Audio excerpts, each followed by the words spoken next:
नमस्कार मित्रांनो, मी आहे प्रेम. आज आपण पाहणार आहोत कोकणातील हळदीची एक छोटीशी झलक. मित्रांनो, महाराष्ट्रातील अनेक भागामध्ये हळद ही लग्नाच्या दिवशी असते, पण कोकणामध्ये हळद ही लग्नाच्या एक दिवस अगोदर रात्री असते.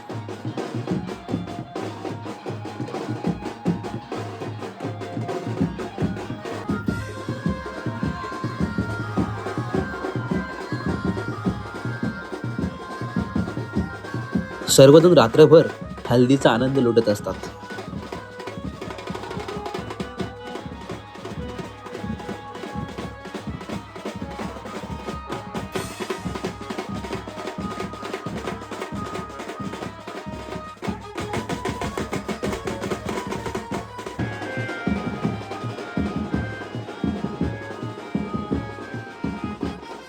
चला तर मग भेटूया पुढच्या लग्नाच्या व्हिडिओमध्ये.